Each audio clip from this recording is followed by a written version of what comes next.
Hello, my dears. It's good to see you here again. Tell me, has this ever happened to you? You're standing by the window, looking out at the street, and thinking, should I go out now, or wait until the neighbor finishes fussing in the garden?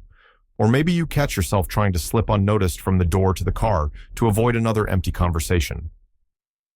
If this sounds familiar, you are not alone. With age, especially after 65, something subtly changes in our attitude towards social connections, especially those literally over the fence. This doesn't mean we become unfriendly or grumpy. No. More often, it's related to natural changes in our energy, priorities, and need for peace. Our nervous system becomes more sensitive to overload, and our energy reserves are no longer the bottomless well they seemed in youth. Constant small contacts, superficial communication, the need to keep up appearances, listen to others' problems, or simply chat about nothing. All this can turn from a pleasant neighborly routine into a real energy vampire, draining our strength drop by drop. I promise you that by the end of this conversation, you might feel a sense of relief. Understand that your feelings are normal, and learn about 4 important things many of us realize at this age. No complex theories, just life experience and simple truths. So pour yourself a cup of tea, make yourself comfortable, and let's have a heart-to-heart talk. The first thing many of us realize is the value of our energy. You know, in youth, energy seems like a given. We could work all day, then manage the house, meet friends, and even do a major cleanup or go to the dacha on the weekend. There was energy for everything. But over the years, we begin to understand that our energy is a precious and, alas, limited resource. Every conversation, every meeting, even a brief exchange of pleasantries in the hallway, these are expenditures of energy. And while these expenditures might have been insignificant before, now they can noticeably affect our well-being for the rest of the day. I remember my good acquaintance Arthur. He was about 72 at the time. Arthur had always been the life of the party in his small New England town. He loved chatting over the fence with John about lawnmowers, discussing Mary's roses with her, listening to the latest news from Mrs. Higgins.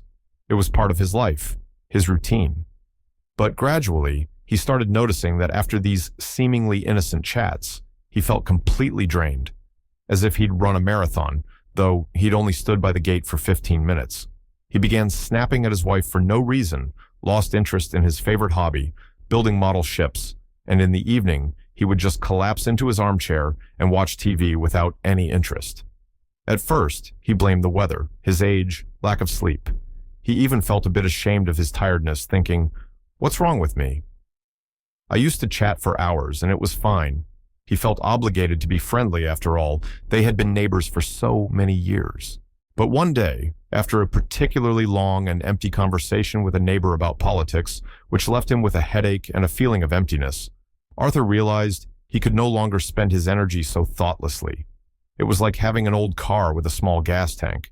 You wouldn't drive it aimlessly around the block, knowing you still need to get to the store and back, right? It's the same with energy. Arthur slowly began to change his tactics. He still greeted people, smiled, but learned to politely cut conversations short. "Excuse me, John, good seeing you, but I need to get going. Things to do." Or he would simply wave from afar without stopping. It felt awkward at first, like he was offending people. But you know what happened? Nothing terrible. The neighbors accepted it as normal. And Arthur, he felt immense relief. He had more energy for his models, for walks with his wife, for reading. He became calmer, kinder. His gas tank stopped emptying on trifles. Think about it. Your energy is your currency. And after 65, you have every right to spend it on what is truly important and brings you joy, not on maintaining the facade of the perfect neighbor. Reducing non-essential communication isn't selfishness, it's wise resource management. Your resources. So listen to yourself. What drains your energy and what gives it? The second important point is the acute need for peace and quiet, the desire to avoid drama. Let's face it, with age, we become wiser, more tolerant of many things. But one thing our tolerance often decreases for is fuss, noise, gossip, and others' conflicts.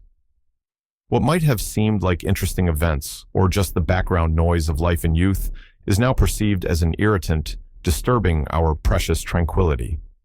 Our nervous system doesn't cope with stress as easily anymore, and we instinctively begin to seek a quiet haven. I want to tell you about Eleanor. She was 68, lived in a quiet suburb, and her neighbor, Brenda, was the real hub of local news and, unfortunately, gossip. Brenda knew everything about everyone and generously shared this information with Eleanor during their frequent encounters by the mailboxes or while walking their dogs. Initially, Eleanor listened out of politeness, sometimes even with curiosity. But over time, she began to notice how these conversations weighed her down. She started worrying about people she barely knew, got angry about someone's injustice, felt involved in others' squabbles. After talks with Brenda, her mood often soured. She slept poorly, replaying what she'd heard in her mind. The world outside her window seemed full of conflict and negativity. She felt obligated to listen to Brenda, as Brenda was lonely, and besides, what's the big deal just talking? She even felt guilty for her reluctance to interact. The turning point came when Brenda tried to draw Eleanor into a conflict with other neighbors over a parking space. Eleanor suddenly realized that this external drama was infiltrating her home, her thoughts, poisoning her peace. She pictured her inner world as a quiet, clean lake, and every piece of gossip, every complaint, every conflict was like a stone thrown into that lake, causing ripples and cloudiness. And she decided to protect her lake. The next time Brenda started her usual report, Eleanor gently but firmly said, "Brenda, dear, I'm sorry, but I'm trying not to get involved in other people's business right now. I need more peace." Brenda was surprised, of course, maybe even a little offended, but Eleanor stood her ground. She learned to change the subject if the conversation turned negative, or simply shorten the interaction time. What changed? Eleanor felt as if she'd shed a heavy backpack filled with other people's problems. Her home became her fortress again, a place of peace. She started sleeping better, her mood improved. She realized that her mental balance was more precious than being the neighborhood shoulder to cry on. She didn't stop greeting Brenda, but she distanced herself from her stream of negativity. Your home, your inner world. This is your sanctuary after 65. You've earned the right to peace and quiet. And if interacting with neighbors brings more stress and drama into your life than joy, you have every right to limit it. This isn't hostility, it's self-care. Protect your peace as fiercely as you would protect your home. Remember that quiet lake? Don't let anyone throw stones into it. The third thing we often grasp only with years is the art of saying no and setting boundaries. Oh, how hard this can be, especially for our generation, raised on ideas of mutual help, collectivism, and the need to be good to everyone. It seems to us that refusing a neighbor's request, even an inconvenient one, is almost criminal. We're afraid of appearing selfish, impolite, unfriendly. As a result, we often give in, sacrificing our time, energy, and sometimes even possessions, just not to ruin relationships. Let's remember George. He was nearly 75 and a handyman. His neighbor Mike, not a bad person but a bit inconsiderate, was constantly borrowing something from him: a drill, a ladder, garden shears. He often forgot to return them on time, and sometimes returned them in less than perfect condition. Furthermore, Mike liked to drop by unannounced for a minute, which stretched into an hour, or ask George to help with something right now, when George had his own plans. George, being a kind and obliging person, always agreed. But inside, irritation was building up. He was angry at Mike for his unreliability, but even more so at himself for his inability to refuse. He felt used, his schedule was constantly disrupted, and his things were getting damaged. He complained to his wife, but continued to say yes. He thought refusing would mean destroying neighborly relations forever. One day, Mike asked to borrow George's new, expensive lawnmower, just as George was about to mow his own lawn. And at that moment, something clicked. George looked at his perfect lawn, at his plans for the day, and firmly, though with a pounding heart, said, "You know, Mike, sorry, but I need the mower myself today. And actually, I've decided not to lend out my tools anymore. Too much hassle afterwards." Mike was clearly taken aback, mumbled something like, "Oh, okay," and left. George worried all day, expecting a cold war. But nothing of the sort happened. Mike bought his own lawnmower. Yes, he dropped by less often, but when they met, he greeted George quite normally. And George, he felt incredible relief and a surge of self-respect. He realized that his boundaries were like a fence around his garden. The fence doesn't mean he hates everyone around. It simply protects what is dear to him, his time, his peace, his belongings. He learned to say no to other requests that were inconvenient for him, always politely but firmly. Setting boundaries isn't about hostility. It's about respecting yourself and your space. After 65, you have every right to decide who and when to open your gate. You don't have to be available 24/7. You don't have to fulfill every request. Saying no to inconvenient or burdensome things is saying yes to your comfort, your time, your plans. Imagine your time and energy as your most valuable capital. You wouldn't just hand out money left and right to everyone you meet, would you? So why should you hand out your time and energy? Learn to say no politely, but confidently. It's a skill that brings immense relief and gives you back control over your own life. And finally, the fourth point is the natural shift in priorities. With age, what seemed important before often recedes into the background. Career, social activities, maintaining a wide circle of acquaintances, meeting someone else's expectations, all these can lose their appeal. Other things come to the forefront: health, family, children, grandchildren, close friends, beloved hobbies, spiritual pursuits, or simply the opportunity to be in silence, alone with oneself and one's thoughts. And in this new value system, superficial communication with neighbors might simply not find a place. Let me tell you about Margaret. She had turned 70, recently retired after an active career as a teacher, and had always been very involved in her neighborhood life. Attended residence meetings, helped organize holidays, knew everyone by name. Her neighbors respected her and often turned to her for advice or help. But after retiring, Margaret felt her interests had changed. She wanted to spend more time with her grandchildren, who lived in another city, take up watercolor painting, which she had dreamed of all her life, read books she never had time for before, and simply sit on her porch with a cup of tea, watching the birds. Discussing the paint color for the fence or the watering schedule for the flower beds became uninteresting.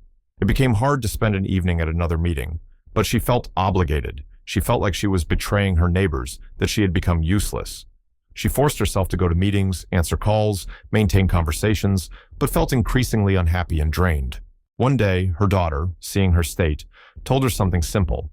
"Mom, you've spent your whole life giving yourself to others, students, the school, neighbors. Maybe it's time to live for yourself?" These words struck a chord with Margaret. She realized her life was like a suitcase.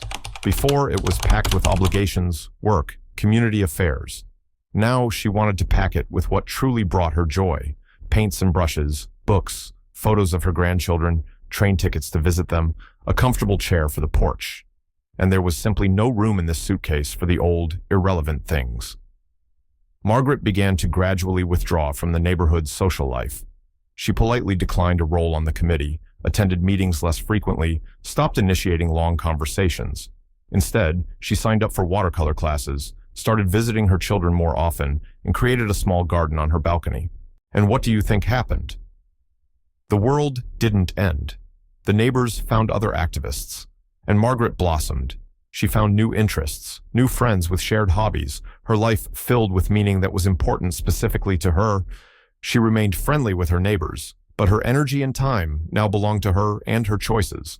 Your priorities after 65 are your personal business. You have the absolute right to reevaluate your values and decide how you want to spend your precious time and energy. If communicating with neighbors is no longer on your priority list, that's perfectly normal. It doesn't mean you're a bad person. It means you are at a new stage of life with your own joys, your own goals, and your own understanding of happiness. Focus on what nourishes your soul, what makes your eyes sparkle. Your life is your book, and you get to decide what this chapter is about. So, those are the 4 thoughts, 4 realizations that often come to us after 65 and can explain why we sometimes want to distance ourselves a bit from neighbors, conserving energy, seeking peace, setting boundaries, and shifting priorities. Perhaps you recognized yourself in one of these stories, or in all of them. And the most important thing I want to convey to you today is that your feelings are absolutely normal and justified. You've lived a long, full life, accumulated wisdom and experience. And you've earned the right to live in a way that is comfortable for you, not how others expect you to. There's nothing wrong with valuing your time, conserving your energy, and protecting your inner peace. It's not selfishness. It's healthy self-care, which is necessary at any age, and especially at ours. Don't blame yourself if you crave more quiet and less fuss. Listen to yourself. Trust your feelings. You know what's best for you. Remember, you have the absolute right to a comfortable and peaceful life, filled with what is truly important to you. Believe in yourself and your decisions. You are the master of your life, and you deserve the very best. Take care, my dears, and until we meet again,